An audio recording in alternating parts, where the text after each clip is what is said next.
Joining us now, Republican Arkansas Senator Tom Cotton. Senator Cotton, how concerned are you about this? Brian, I'm very concerned. I mean, from two different angles. First off, no cyber gang in Russia could conduct this kind of attack against an American piece of critical infrastructure without the tacit or explicit knowledge of Vladimir Putin's government.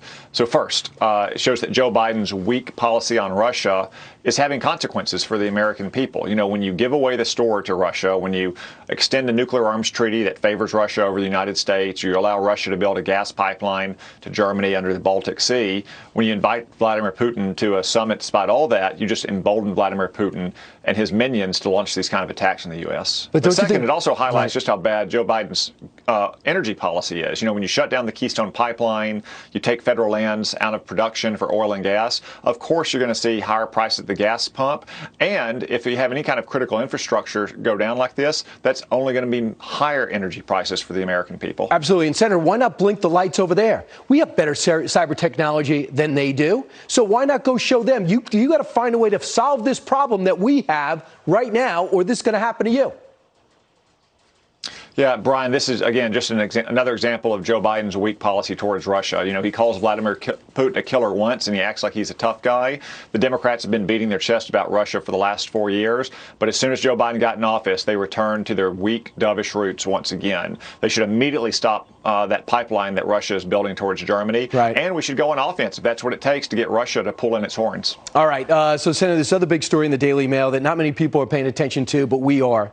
154,000 emails from Hunter Biden on that laptop, 103 text messages, 2,000 photos.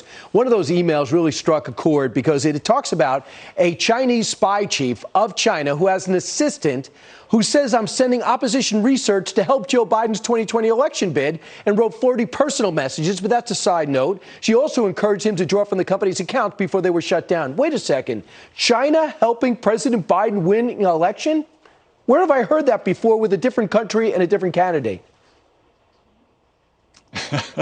Yeah, Brian, it's astonishing what continues to come out about Hunter Biden. One reason a lot of the American people haven't heard about this story is that the blue media and big tech continues to act like a phalanx of bodyguards around Joe Biden. Remember what they did last October when Twitter and Facebook actively suppressed stories about Hunter Biden's shady overseas dealings.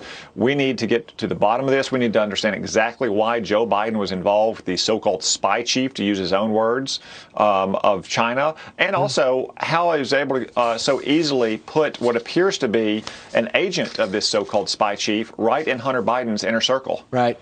Senator, you were smart enough not only to serve in the military, but before that, go to an Ivy League education. I was going to, but I didn't like the campus.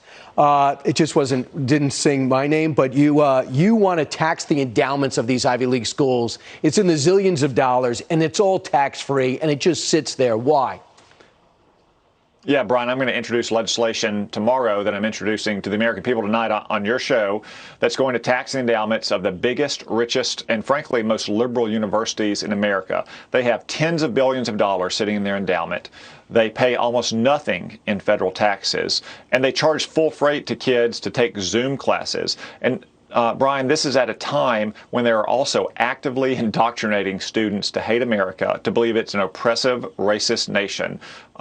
If Joe Biden wants the rich to pay their fair share, I think we should focus on these liberal, out-of-touch universities paying their fair share. We'll see if anybody on the Democratic side will put that together. Until you get into the majority, it might be just a statement rather than a bill that becomes a law. Senator Tom Cotton, thanks so much for joining us tonight. Thank you, Brian.